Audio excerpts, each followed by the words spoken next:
السلام علیکم، آپ دیکھ رہے ہیں پروگرام خبر یہ ہے۔ میں ہوں شازیہ ذیشان۔ پروگرام میں میرے ساتھ سعید قاضی ہیں اور امریکہ سے رؤف کلاسرا صاحب۔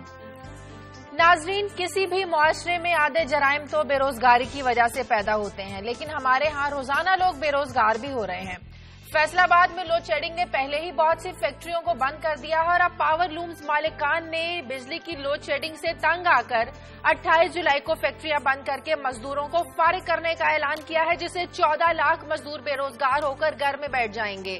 دوسری طرف غیر معیاری سلنڈرز اب لوگوں کی جانیں لے رہے ہیں۔ کراچی اور پشاور میں گیس سلنڈر پھٹنے سے 7 افراد جاں بحق ہو گئے ہیں۔ وجہ یہاں کا public transport per check and balance system کا نہ ہونا، اور سب سے بڑھ کر اگر ہمارے ہاں انسانی جان کی قدر و قیمت ہو تو شاید یہ حادثات پیش نہ آئیں۔ آخر ذمہ دار کون ہے، اس پر بات کریں گے۔ ساتھ ہی بات کریں گے کہ اسرائیل کی بربریت عالمی ضمیر کی بے حسی جاری ہے۔ مزید 134 فلسطینی شہید ہو گئے ہیں۔ اس طرح 14 روز میں 572 شہادتیں ہو گئی ہیں۔ اب تو اسپتالوں کو بھی نشانہ بنایا جا رہا ہے۔ اسرائیلی وحشیت نہ تو بچے دیکھتی ہے، نہ بوڑھے، نہ خواتین، صرف درندگی میں نہلانا ہی ان کا مقصد لگتا ہے۔ آخر فلسطینی اپنے وطن کو غاصب اسرائیلیوں سے آزاد کرانے میں کب کامیاب ہوگا، اس پر آج ہم بات کریں گے۔ ساتھ ہی کچھ اور اہم خبریں بھی آپ کے ساتھ شیئر کرتے ہیں۔ قاضی صاحب سے پہلے پوچھ لیتے ہیں، جی قاضی صاحب۔ شازیہ، کولمبیا یونیورسٹی کا جو لا انسٹیٹیوٹ ہے، اس کا جو ذیلی ہیومن رائٹس کا ادارہ ہے، انہوں نے HRW کے ساتھ مل کے ایک رپورٹ تیار کی ہے، اور یہ رپورٹ یہ ہے کہ FBI ٹیررزم کو ختم کرنے کے نام پہ کیا کرتی رہی، اور کس طرح ذہنی طور پر کمزور لوگوں کو یہ جو انڈر کور یا سٹنگ آپریشن جسے کہتے ہیں، اس میں ان لوگوں کو، اور یہ ان کے ججز کہہ رہے ہیں، ان کے جو ڈیفنس اٹرنیز ہیں وہ کہہ رہے ہیں، اور یہ شازیہ انہوں نے یہ خاصی چشم کشا رپورٹ ہے جس میں لوگوں کو پیسے دیے گئے کہ ٹیرر ایکٹ کریں۔ یہ کیا کہانی ہے، یہ آپ سے شیئر کریں گے۔ ساتھ ہی ہم یہ دیکھیں گے کہ کراچی میں جو بتا چل ہی رہا تھا، اب پشاور میں جو بتے کی رپورٹ ہے، اس میں MNAs وکلاء تو ہیں ہی، اور دیگر جو ایکسپرٹس ہیں، وکیل یا قانون دان یا جو ایکسپرٹ اپنے اپنے شعبے کے جو کامیاب لوگ ہیں، ان کو کیسے، اور پھر کون سے 3 سٹیپس ہیں۔ بڑا آسان ہے کہ آپ ایک سم خریدیں، تھوڑا سا ایک گرینیڈ لے لیں اور ایک چٹ بھیج دیں، تو یہ بتے کا کاروبار کیسے اب پشاور میں اور بڑے نمایاں لوگوں کو ٹارگٹ کیا جا رہا ہے، یہ کیا معاملہ ہے، اس پہ بات کریں گے۔ کلاسر صاحب کے پاس چلتے ہیں۔ جی کلاسر صاحب، کیا شیئر کرنے والے ہیں آج آپ؟ جی شازیہ، آج آپ کے ساتھ 2 سٹوریز ہیں جو رپورٹ ہوئی ہیں، وہ آپ کے ساتھ ڈسکس کرنی ہے۔ ایک تو وہاں پہ جنوبی پنجاب یا سرائکی علاقوں کی طرف سے ایک انتہائی ایک سنسیشنل آپ کہہ لیں، دل ہلا دینے والی ایک سٹوری سامنے آئی ہے کہ وہاں پہ کچھ عرصہ پہلے آپ کو یاد ہوگا کہ بچوں کو سمگل کر کے مڈل ایسٹ بھیجا جاتا تھا، وہاں پہ اونٹوں کی دوڑ میں استعمال ہوتے تھے جواکی کے طور پر۔ تو یہ کچھ قوانین بنے، 800 بچوں کو واپس لایا گیا، وہ ایک اور کہانی ہم اس میں جب آئیں گے اس پہ بات کریں گے۔ اب یہ انکشاف ہوا کہ 3 سال کے وقت کے بعد یہ کام دوبارہ شروع کر دیا گیا ہے۔ ایک باپ نے رحیم یار خان کے اپنے بیٹے کو انہوں نے فروخت کیا ہے، اور دوبارہ وہ ایک سلسلہ شروع ہو گیا اونٹوں کی ریس کے لیے بچوں کو یہاں سے بھیجنے کا۔ تو اس پہ بات کریں گے کہ یہ کیسے غربت جو ہے سرائکی علاقوں یا ساؤتھ پنجاب میں جو ہے وہ والدین کو مجبور کر اپنے بچوں کو بیچیں۔ اور ساتھ ہی ایک اور بڑی سٹوری چھپی ہمارے روزنامہ دنیا میں، طارق مرید ہے ہمارے اسلام آباد کے بڑے اچھے رپورٹر ہیں طارق مرید۔ ان کی جو سٹوری ہے، میں سمجھتا ہوں وہ اب تک کی جتنی سٹوریز ہم آج کل کر رہے ہیں ان میں سے زیادہ مجھے تو دل دہلا دینے والی لگی ہے کہ انٹیلیجنس ایجنسیز نے جو چھاپے مارے ہیں پچھلے کچھ دنوں میں، ایک تو ہم انٹیلیجنس ایجنسی کے رول کو دیکھیں گے، اپریشیٹ کریں گے، اچھا کام کر رہے ہیں وہ، اس میں جو 600 کے قریب گرفتاریاں ہوئی ہیں، تو طارق مرید کی رپورٹ یہ کہتی ہے ہمارے رپورٹر کی کہ اس میں 222 سے زیادہ جو ہیں وہ پڑھے لکھے یونیورسٹیز کے انفارمیشن ٹیکنالوجی میں ڈگریاں لینے والے طالب علم ہیں جو کالعدم ہماری تنظیمیں ہیں ان کو مدد کر رہے تھے اپنے کمپیوٹر کی مدد سے، اپنی انفارمیشن ٹیکنالوجی کی وجہ سے، کہ ہماری جو پڑھی لکھی ایلیٹ ہے یونیورسٹیز میں بیٹھی ہے وہ دہشت گردوں کے ساتھ ہی نکلی ہے۔ آج اس پہ بھی بات کریں گے۔ ٹھیک ہے، لیکن ناظرین سب سے پہلے ہمیں بات کرنی کہ فیصل آباد میں لوڈ شیڈنگ کی وجہ سے پاور لومز جو مالکان ہے یہ مالی بحران کا شکار ہو رہے ہیں، اور اوپر سے وہ کہتے ہیں کہ مہنگی بجلی نے ان کی کمر توڑ دی۔ 8 اگست تک وہ کہتے ہیں کہ اگر صورتحال بہتر نہ ہوئی تو مزید 1 لاکھ جو پاور لومز فیکٹریاں ہیں وہ بند کر دی جائیں گی۔ قاضی صاحب، 4 لاکھ مزدور بے روزگار ہو جائیں گے، یہ مزدور کہاں جائیں گے؟ ان کے گھروں کا چولہا کون جلائے گا؟ آخر پیٹ تو سب نہیں بھرنا ہے۔ دیکھیے، اس میں یہ ہے کہ یہ کوئی ہمارا ایشو رہا نہیں، دیکھیں نا پہلے میں نے جب ہم پیٹ بھرنا ایشو نہیں رہا، بالکل ایشو نہیں رہا. عام آدمی کا پیٹ بھرنا اگر ایشو ہو تو آپ بنیادی طور پہ آپ کو یاد ہم یہاں سٹوری کرتے رہے آپ نے اپنی آبادی کو گرنا چھوڑ دیا، آپ نے پلاننگ ختم کر دی. بجلی کا جو معاملہ ہے وہ بڑی ہم بول کے تھک چکے ہیں، ہزاروں دفعہ بولیں گے کہ اس میں ابھی آخری جو پریس کانفرنس تھی اس میں تسلیم کر کے گئے ہیں خواجہ آصف صاحب کے اس میں خوفناک یعنی اس میں کرپشن اور بدعنوانی ہے. بھئی اگر اس میں بدعنوانی ہے تو میں نے ٹھیک کرنی ہے یا وزیر صاحب نے کرنی ہے یا حکومت نے کرنی ہے. اور اب اس میں معاملہ یہ ہے کہ یہ جو توانائی ہے یہ ریڑھ کی ہڈی ہے آپ کی، اور یہ اس طریقے سے. اور ہم نے کل جو سٹوری کی تھی اگر آپ کو یاد ہو کہ نہ صرف یہ ہماری جو انڈسٹریل پروڈکشن ہے اس میں ڈراپ اور اس میں بڑی گراوٹ لے کے آ رہی ہے، اس کے ساتھ ساتھ اگر آپ یہ دیکھیں کہ جو کل ہم نے کہا تھا کہ تقریباً یہ جو فیولز اور یہ جو انرجی کا کرائسس ہے پاکستان میں، اور یہ اتنا کرپشن اور کرپشن سے ریڈن ہے، بھرا ہوا ہے کہ اس کو آپ اس کا یعنی ان کارٹلز کو ہاتھ ڈالنے کی ضرورت نہیں ہے نہ ریاست میں نہ کسی اور میں. تو اب اس میں تقریباً 30% جو انفلیشن ہوئی ہے، جو قیمتوں میں اضافہ ہوا، یہ تو الگ ہے نا کہ براہ راست ایک بجلی کیا نہ ہونا آپ کو بے روزگار کرے. اب جو روزگار میں ہیں ان کی جیب پہ یہ کیا اثر ڈال رہا ہے کہ تقریباً 30 یعنی پچھلے سال ہم نے 2013 جون سے لے کے اب تک بہت زیادہ بجلی کی قیمتوں میں اضافہ کیا. عوام دیکھتی رہی کہ جی سرکولر ڈیٹ دے دیں گے تو سب ٹھیک ہے، ان کا آپ دے دیں. ایک طرف 30% آپ کی انفلیشن میں اس نے اضافہ کیا. اسٹیٹ بینک انفلیشن مانیٹر کا شعبہ ہے اس کی رپورٹ کے مطابق، اور دوسرا یہ لوگ ہو رہے ہیں. تو میرے خیال میں اب اس میں نا ایک بے بسی کا عالم ہے. اب یہ لڑیں گے عمران خان جو ہے 14 اگست کا یہ نہ کرے، قادری صاحب گھر میں بیٹھ جائیں، اور یہ جو لوگ ہیں ان کو آپ نے اللہ کے حوالے کر دیا. اور جو شراب نے اپنے انٹرو میں کہا ہے کہ پھر اس میں کرائم بڑھے گا، اور ظاہر ہے جب آپ لوگوں کو، اور پھر اب آئیں گے سٹوری پہ کہ پھر لوگ بتا لیں گے، اس طرح کے کام کریں گے. کلاسر صاحب کبھی آپ نے سنا ہے کہ بجلی کی لوڈ شیڈنگ کی وجہ سے کسی سیاستدان کی فیکٹری مالی بحران کا شکار ہوئی ہو؟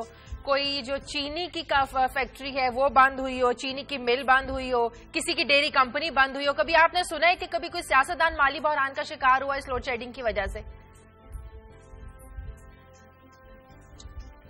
شازیہ جو یہ حیرانی ہوتی ہے مجھے بعض دفعہ چیزوں پہ کہ کبھی آپ گوگل کر کے دیکھ لیں. یہ نہیں کہ میں اور قاضی صاحب یا آپ بھی عقل کل بیٹھے ہمیں دنیا کے سارے مسائل کا پتہ ہے، لیکن ایک کامن سینس کی بات کر رہا ہوں کہ دنیا بھر میں آپ دیکھیں کہ اتنے طریقے آ گئے ہیں جن کے ذریعے بجلی پیدا کی جا سکتی ہے. پرٹیکولرلی یہ جو آپ نے جس کی بات کی شوگر ملز کا ویسٹ ہے، اس ویسٹ کے ذریعے دنیا بھر میں بجلی بنائی جا رہی ہے. اب تو ایک میں سٹوری پڑھ رہا تھا، نیوز پڑھ رہا تھا کہ وہاں فرانس میں یہ جو فٹ پاتھ ہے اس پہ لوگ جو چلتے ہیں تو انہوں نے وہاں کی اس کی سپیڈ سے، لوگوں کو چلنے کی سپیڈ سے بجلی بنا لی ہے، اور وہاں کے جو میرا خیال ہے چھوٹے موٹے ہیں وہاں پہ ان کو وہ دے رہے ہیں.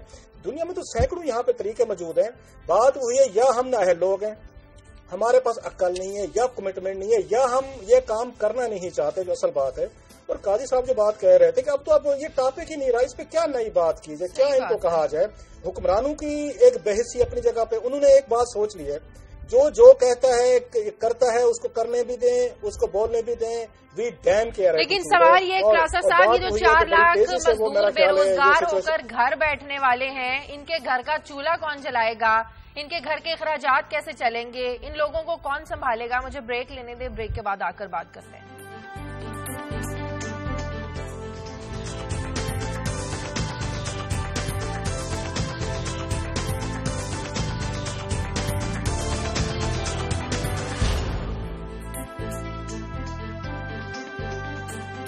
بریک کے بعد خوش آمدید. کلاسر صاحب چلے اگر یہ مان لیا جائے کہ ہماری حکومت ہمیں بجلی نہیں دے سکتی، ان کے پاس اتنی کیپیسٹی نہیں ہے، ان کے پاس اتنے وسائل نہیں ہیں، تو یہ جو 4 لاکھ مزدور بے روزگار ہونے جا رہے ہیں، پھر ان کی ذمہ داری لے لی جائے، ان کا کھانے پینے کا خرچہ چلا دیا جائے، ان کے گھروں کے چولہے چلا دیے جائے. حکومت اتنی تو ذمہ داری لے سکتی ہے. پھر شاہجہ یہ جو آپ بات کہہ رہے ہیں، آپ کے ایڈیلسٹک بات، میں خود ایڈیلزم پہ بڑا بلیو کرتا ہوں. قاضی صاحب بھی انہیں میں سے ہیں جو ایڈیلسٹک ویوز رکھتے ہیں میری طرح کے. اس میں پرابلم یہ ہے کہ ایک ویلفیئر جو ریاست ہوتی ہے وہ یہ کام کرتی ہے جو آپ کہہ رہی ہیں کہ ایک اگر کتا بھی مار جائے تو ریاست کا جو حکمران سمجھتا ہے اس کی ذمہ داری ہے، اور قیامت والے دن اس سے پوچھا جائے گا. حضرت عمر کی ہمارے سامنے ایک روشن مثال موجود ہے. یہاں پہ انسان مارے جاتے ہیں، خود قتل کرتے ہیں. یہ ثانیہ لاہور آپ کے سامنے ہے کہ چھوٹی سی بات کو انہوں نے مثال بنا کے بچوں کی ماؤں کو مار ڈالا ہے. آپ کہتے ہیں کہ ان کو روٹی دیں، آپ ان کو وہ دیں، اور یہ لوگ آپ سے کچھ بھی نہیں مانگ رہے. سمپل یہ کہہ رہے ہیں کہ ہمیں پاور دیں، ہم اپنی مزدوری کرنا چاہتے ہیں، کام کرنا چاہتے ہیں، باعزت اپنا روزگار کرنا چاہتے ہیں. یہ اس پہ ان کی کوئی نہ توجہ ہے. اور سب سے جو میرے لیے ایک ڈینجرس چیز ہے، پچھلے کچھ عرصے سے میں 3-4 سالوں سے ایک ٹرینڈ نوٹ کر رہا ہوں جو بھی حکومت آتی ہے وہ یہ سمجھتی ہے کہ 3 مہینے مشکل ہیں. آپ کا جون جولائی اگست ان 3 مہینوں میں لوگ آپ کو گاڑیاں بھی دیں گے, تنگ بھی ہوں گے, سڑکوں پہ بھی آئیں گے, بلوے بھی کریں گے. یہ 3 مہینے کسی طرح گزار لیں. جو ہی ستمبر لگے گا اس کے بعد نومبر اکتوبر آئے گا تو لوگ ٹھیک ہو جائیں گے. اگلے 6 مہینے آپ کے آرام سے گزریں گے. یہ وہ پالیسی ہے جو پچھلے 3-4 سالوں سے حکومتیں چلا رہی ہیں, اور نواز شریف صاحب کی بھی وہی پالیسی چل رہی ہے, یا ان کے یہ اپنے شہباز شریف صاحب ہیں, ان کے پاس کوئی اسٹریٹجی نہیں. اب اس پہ کیا بحث کریں جب انہوں نے کہہ دیا کہ خدا سے دعا کریں تو خدا سے پھر دعا کریں, پھر اس کے بعد تو کوئی حل نہیں. یہ حکمرانوں کے پاس کوئی حل موجود نہیں. بجلی بچت کا ایک اور فائدہ بھی ہے. قاضی صاحب کے پاس ایک میسج بھی ہے, قاضی صاحب میں چاہتی ہوں ذرا آپ شیئر کریں. شادیہ چاہ رہی ہے کہ میں آپ کو سنوں, کیونکہ ابھی مجھے کلاس صاحب مجھے میسج آیا اور یہ کہہ رہے ہیں کہ اب وابڈا لایا آپ کے لیے نیا عوامی پیکج. یہ میسج ہے کس کی طرف سے؟ اب وابڈا لایا آپ کے لیے نیا عوامی پیکج 5 کا 55, یعنی ہر 5 منٹ لائٹ استعمال کریں, 55 منٹ تک بجلی کی شاندار بچت حاصل کریں. پھر وہ کہتے ہیں وہ بھی بالکل فری, اور ساتھ ہی ایک موبائل چارج نہ ہونے سے بیلنس کی بچت. پھر وہ کہتے ہیں ٹی وی نہ دیکھنے سے گناہوں کی بچت. اب یہ نہ جانے کون سا ٹی وی ہے بھائی. اور تیسرا ہمارے خیر بجلی جانے پر صبر کرنے کی توفیق, اور بجلی آنے پر اللہ کا شکر ادا کرنے کی عادت, وہ بھی ہر گھنٹے. اور پھر وہ کہتے ہیں یعنی جنت کے پتہ نہیں میں جانے کی بشارت ملے گی آپ کو. اور آخر میں وہ کہتے ہیں وابڈا تم ہی تو ہو, یہ آفر پاکستان میں عمر بھر کے لیے ہے. اور یہ آخر میں کہتے ہیں اب آپ کا پیکج زبردستی ہمیشہ کے لیے ایکٹیو کر دیا گیا. تو اچھا اب کہتے ہیں نا sweet are the uses of adversity. تو اچھی بات ہے کہ ہماری قوم میں کم از کم اس سے مزہ ہے, اس تکلیف میں بھی ہمیں کچھ نہ کچھ ہنسنے کا وہ موقع دیتے ہیں. مگر کلاسرا صاحب ابھی جو آپ نے بات کی تھی تھوڑی دیر پہلے ویلفیئر اسٹیٹ کی, ویلفیئر اسٹیٹ انشورڈ ہے اس ملک کے آئین میں جو 1973 کا آئین تھا. اور یہ بھی میں کل دیکھ رہا تھا, یہ جو ڈاکٹر فرق سلیم صاحب کا آرٹیکل تھا کہ یہ جتنی اب تک انہوں نے ترمیمات کوائٹ ریسنٹلی کی ہیں ان کا تعلق تو اس اشرافیہ سے ہے یا رولنگ ایلیٹ سے ہے, عام آدمی سے نہیں ہے. مگر وہ ابھی تک آئین میں موجود ہیں. اور آج جو دنیا کی بڑی سیاست کھل رہی ہے وہ یہی ہے کہ عوام, آبادیاں, اور یورپ میں بھی جو رول بیک کرنے کی کوشش کی جا رہی ہے ویلفیئر اسٹیٹ کو, اس کے خلاف ایک بیک لیش آ رہا ہے اور آبادیاں مانگ رہی ہیں یہ اپنا رائٹ. لیکن یہاں چونکہ کاروبار سمجھ کے ریاستوں کو چلایا جا رہا ہے, اور یہاں نہیں. آج میں پولینڈ کی سٹوری دیکھ رہا تھا اور جگہوں پہ دیکھ رہا تھا, ہر جگہ ٹھیکیدارانہ فرینڈلی جمہوریت چل رہی ہے. مگر یہ اتنے دیر تک چل نہیں سکے گی. اور ابھی آپ 4 لاکھ لوگوں کو روتے ہیں, 10 سے 15 لاکھ جو ہیں نوجوان یوتھ ہٹ کرتی ہے مارکیٹ کو, جاب مارکیٹ کو پاکستان میں ہر سال, اور اسے نوکریاں چاہیے, اور نوکریاں نہیں دیں گے تو پھر لوگ بھتے ہی لیں گے. پھر جرائم کی شرح میں اضافہ ہوگا. آگے بڑھتے ہیں قاضی صاحب. جو کل کراچی اور پشاور میں گیس سلنڈر پھٹے, 7 افراد اپنی جان کی بازی ہار گئے. اب سڑک پر ہر گاڑی کو تو چیک نہیں کیا جا سکتا, باقاعدہ اس کا کوئی چیک اینڈ بیلنس سسٹم ہونا چاہیے. آپ کو یاد ہوگا اس میں پچھلی جو سپریم کورٹ ہے اس نے ایک ایکشن لیا تھا, اس طرح اسکول وین تھی جس میں یہ پھٹ گیا تھا. اب بات یہ ہے کہ یہ جتنے سلنڈر کل پھٹے ہیں اس میں ہمیں جو رپورٹنگ ہوئی ہے, میں نے پولیس والے خود بتا رہے تھے کہ ان کو ویلڈ کیا ہوا تھا. ان کا ایک خاص طریقہ ہے, ایک خاص پروسیجر ہے. یہ ایک خاص قسم کا سلنڈر ہوتا ہے جس میں کوئی بھی وہ جوڑ نہیں ہوتا, جو بھی اس کی ٹیکنیکل غیر معیاری لگائے ہوئے ہیں. اب غیر معیاری لگائے ہوئے, مگر مسئلہ کیا ہے؟ اب مسئلہ کیا ہے؟ مسئلہ یہ ہے کہ پبلک ٹرانسپورٹ میں آپ کے حکمران نے سفر نہیں کرنا. اس نے تو بیٹھنا ہے کچھ 2-4-5 کروڑ کی, وہ بھی سرکار کے اور آپ کے میرے لیے ہوئے پیسوں میں سے, ایک بلٹ پروف گاڑی میں اس نے بیٹھنا ہے جس میں بڑی ہر چیز اور سیفٹی کی ہر چیز موجود ہے. اور اس کو تو اب تو راکٹ پروف گاڑیاں بھی آ رئی ہیں, کچھ یہاں بننی شروع ہو گئی کراچی میں. یہ دنیا ٹی وی پیکج بھی چلا تھا. تو اب چونکہ معاملہ کیا ہے, معاملہ یہ ہے شازیہ کہ جب آپ نے پبلک ہاسپٹل میں علاج نہیں کروانا تو میری تکلیف کا آپ کو پتہ نہیں چلے گا. جب آپ نے پبلک کے ٹرانسپورٹ میں بیٹھنا نہیں ہے تو آپ کو میری تکلیف کا پتہ نہیں چلے گا. تو چنانچہ یہاں چونکہ ہمارے بچے نہیں بیٹھتے, غریبوں کے بچے بیٹھتے ہیں. کہہ رہے ہیں کلاسر صاحب, ایسے واقعات سے واقعی لگتا ہے کہ اب پبلک سیفٹی بھی ہماری پرائرٹیز میں, ہماری حکومتوں کی پرائرٹیز میں بالکل ترجیحات میں شامل نہیں رہا. شازیہ اگر اسی مہینے کا فگر اٹھا لیا جائیں, صرف میں آپ کو جولائی کی بات کر رہا ہوں, اور آج میں بات کروں گا اپنی ریسرچر سے اسلام آباد میں, تو مجھے تھوڑا سا ڈیٹا بنا کے دیں اس ایک مہینے میں ایکسیڈنٹس کے ذریعے کتنی اموات ہوئی ہیں. یہ کل کی بات ہے, میرا خیال ہے میرپور کے, آج میں صبح اخبارات میں پڑھ رہا تھا, آج کے جو صبح ہمارے اخبارات آئے ہیں اس میں 18 سے 20 لوگ اس میں مارے گئے ہیں کہ جنہیں آپ گاڑی, وین یا موٹر وٹ ایور جو ہے وہ اس میں کھائی میں گر گیا. 18-20 لوگوں کا مرنا تو کوئی مسئلہ نہیں رہ گیا. جو پاکستان میں سیفٹی لاز کی آپ بات کر رہے ہیں اس میں انٹرسٹنگلی اب یہاں پہ بتاؤں, یہاں پہ یو ایس اے میں آج ایک کیس رپورٹ ہوا ہے, میں اخبار دیکھ رہا تھا. ایک خاتون کے ہسبینڈ جو تھے اسموکر تھے, ان کی کینسر کی وجہ سے ڈیتھ ہوگی، ڈاکٹر نے لکھ کے دے دیا کہ اس کی جو ڈیتھ ہوئی ہے کینسر کی، اور کینسر جو ہے اسموکنگ سے ہوا ہے. انہوں نے وہ لیٹر اٹھایا ڈاکٹر کا، وہ چلی گئی عدالت میں. عدالت نے پروسیڈنگ کر کے اس یہ ٹوبیکو کمپنی کو حکم دیا ہے کیونکہ یہ جو ڈیتھ ہوئی ہے یہ آپ کی سگریٹ کی وجہ سے ہوئی ہے تو مہربانی فرما کے ان کو اتنے $1 جو ہے کمپنسیشن دی جائے. وہ ملینز آف ڈالرز میں کمپنسیشن ہے. پاکستان میں جب تک میں 2-4 باتیں بار بار رپیٹ کرتا ہوں، آپ ان کے ڈپٹی کمشنر کے خلاف پرچے نہیں درج کروائیں گے. ان کے قاتلوں کا جتنے قتل ان کے ڈسٹرکٹ اس طرح کے ہوتے ہیں جس میں ان کی ذمہ داری بنتی ہے کہ یہ چیک کریں ان کو، اور آپ وہاں کے ڈی پی او کے خلاف پرچے نہیں دیں گے، یہ چیزیں ٹھیک نہیں ہوگی. یا سیفٹی کا کوئی انسٹیٹیوشن بچا ہوا ہے آپ کو ان کے خلاف پرچے دینے چاہیے. گجرات میں واقعہ ہوا، بچے مارے گئے، میں اس وقت بھی کہا تھا کہ آج آپ اس کے ڈی پی او اور یہ ڈی سی او کے خلاف دے دیں پرچے، یہ ٹھیک ہو جائیں گے. آپ کو یاد ہوگا نواب شاہ میں بچے مارے گئے، 22-23 بچے مرے تھے. اگین میں نے یہی بات کی تھی، یہ ان کا کام ہے ریگولیشن پہ جا کے امپلیمنٹیشن کروانا، یہ سیاستدانوں کا کام نہیں ہے. صحیح. ان لوگوں کو باقاعدہ تنخواہ ملتی ہے. یہ جو آپ کی سول ہماری بیوروکریسی بیٹھی ہے، ہماری ڈسٹرکٹ لیول پہ بیٹھی ہے، ہماری صوبائی حکومتیں ہیں یا آپ کی وفاقی حکومتوں کے یہ بیوروکریٹس ہیں، ہم کہیں پہ ان کا نام ہی نہیں لیتے کہ یہ جو آپ کے رولز ریگولیشن ہیں ان پہ امپلیمنٹیشن کس نے کروانا ہے، کس نے جا کے چیک کرنا ہے. اتنے لوگ مارے جا رہے ہیں اور اب تک مرتے جا رہے ہیں اور آپ ان کو سلنڈر نہیں نکالے. یہ ٹوبیکو والی مثال میں نے اس لیے سنائی ہے کہ سیولائزڈ ملکوں میں انہوں نے جا کے سو کر کے ان لوگوں کو وکٹمز کو چاہیے یہ جائیں ان حکمرانوں کے خلاف سو کریں، ان حکمرانوں کے خلاف سو کریں جو انسٹیٹیوشن ہے جنہوں نے ریگولیٹ کرنا ہے، جنہوں نے چیزیں ٹھیک کرنی ہے اور نہیں کر رہے ان کے خلاف کریں. جو کمپنیز ہیں، بسز کی کمپنیز ہیں، ویگنز ہیں، ان کے مالکان کے خلاف سو کریں اور عدالتوں سے ریکویسٹ ہے اگر اس ملک کو بچانا چاہتی ہیں مہربانی فرما کے 8-10 کے خلاف وہ ڈگری پاس کر دیں اور لوگوں کو کمپنسیشن لے کے دیں. یہ معاملہ ٹھیک ہو جائیں گے. آپ یہاں یہ جرات کون کرے سو کرنے کی قاضی صاحب؟ نہیں سو کرنے کی یہ ہے کہ مطلب اصل میں بات یہ ہے نا کہ جب آپ سرکار بیوروکریسی کو استعمال کرتی ہے اپنے کاموں کے لیے، جب وہ ان سے الیکشن کے مثبت رزلٹ لینا شروع کر دیتی ہے، جب وہ دوسری بات یہ ہے کہ اس کی وجہ یہ ہوتی ہے کہ جب ٹاپ پہ کرپشن کی ریمپنٹ کرپشن ہو جائے. لیکن اب نیچے ہر آدمی میں آپادابی کیوں پڑ گئی ہے؟ کیا وجہ کیا ہے کہ جب آپ ٹاپ پہ دیکھتے ہیں کہ ایک آپ کا بجلی کا چوری ہو رہی ہے اور وزیر صاحب کہہ رہے ہیں جی ہو رہی ہے، ایسی کچھ نہیں کر سکتے. اس کے علاوہ آپ اور کسی شعبے میں چلے جائیں، وہاں پہ آپ کی جو پبلک اون جو انٹرپرائزز ہیں وہاں پہ اربوں کی دیہڑی لگ رہی، تو پھر نیچے کا جو چھوٹا اہلکار ہے وہ کہتا ہے شاید زندگی کا یہی طرز عمل ہے، یہی میں بھی اسی میری. اور جب آپ کی کوئی اجتماعی سیکیورٹی نہیں رہتی تو آپ پرسنل سیکیورٹی میں چلے جاتے ہیں کہ جی آپ ذاتی طور پہ جو ہے اپنے آپ کو سیکیور کر لیں. اب آپ کو پتا ہے کہ آپ نے اسپتال میں جانا ہے تو آپ کے دل میں اگر کوئی درد آ کے پھنس گیا ہے تو 3-3.5 لاکھ کا اسٹینٹ پڑے گا، لہذا کرپشن کر لیں کیونکہ سرکار تو یہ پورے کا پورا آواز اس طرح سے بنایا گیا ہے کہ آپ جو ہے وہ اپنی ذاتی ویلفیئر اسٹیٹ بنانے کی کوشش کرتے ہیں اپنے گھر کو اور اس میں آپ بدعنوانی کرتے ہیں اور کروڑوں لوگوں کو آپ جہنم میں جھونک دیتے ہیں. مجھے بریک لینی ہے، بریک کے بعد واپس آئیں گے تو بات کریں گے اسرائیلی بربریت کی. ٹیک اے بریک.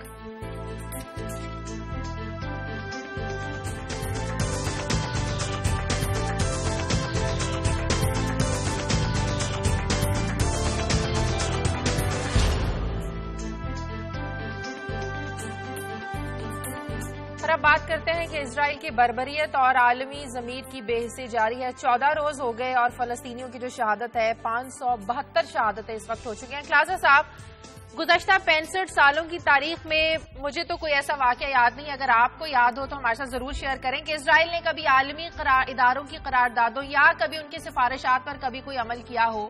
آپ سمجھتے ہیں کہ جب تک اسرائیل کے پیچھے واشنگٹن میں یہودی لابی اور امریکہ کی غیر مشروط حمایت انہیں حاصل رہے گی تب تک اسرائیل اپنی بربریت ختم نہیں کر سکتا؟ شاید اس پہ کل بھی میرا خیال ہے ہم نے بڑی تفصیل سے بات کی تھی کہ یہ مسئلے اگر کچھ قوتیں کوششیں کرتی بھی ہیں کہ ان کو حل کیا جائے تو وہ حل نہیں ہو سکتے. چاہے کچھ فورسز اگین اسرائیل میں موجود ہیں جو یہ شاید اس سیٹلمنٹ کے خلاف ہیں، کچھ حماس کی شکل میں یہاں موجود ہیں جو اس سیٹلمنٹ کو نہیں مانتے. ادروائز تو 94 میں اچھا خاصی ایک سیٹلمنٹ ہوئی تھی، اور سیٹلمنٹ کرنے والے بھی ہوئی تھے، یاسر عرفات تھے کہ عام لیڈر بھی نہیں تھے آپ کہہ سکتے ہیں، جس کے خلاف بعد میں حماس نے بغاوت کی اور انہوں نے اپنا ایک گروپ بنا لیا کہ ہم اس کو نہیں مانتے پیس اگریمنٹ، کیونکہ دونوں ریاستوں کے درمیان ہوا تھا، جس میں پوری دنیا نے اس وقت بھی پیشکش کی تھی کہ اگر آپ سائڈ بائی سائڈ رہنے پہ اگری ہو جائیں، جو کہ ان کا یہ پی ایل او گروپ جو تھا یاسر عرفات کا جو اوسلو ایکارڈ جس کو ہم کہتے ہیں، وہ راضی بھی یہ ہو گئے تھے کہ ان کو اپنی ریاست مل گئی تھی اور اس کے سائڈ بائی سائڈ انہوں نے کہا رہتے ہیں. اس کو یورپ نے بڑی مدد کی، ان کو پیشکش کی تھی اربوں ڈالر کی کہ یونیورسٹیز بنائیں، اسکولز بنائیں، اپنے کالجز بنائیں، بچوں کو پڑھائیں. ایک لمبی کہانی ہے، سب لوگوں کو پتہ ہے اگین پتہ ہے کہ اوسلو ایکارڈ کیا چیز ہے. اوسلو ایکارڈ کیوں ناکام ہوا اس کی اور بڑی ریزنز ہیں کہ صاف ظاہر ہے وہ لوگ سمجھتے ہیں فلسطین کے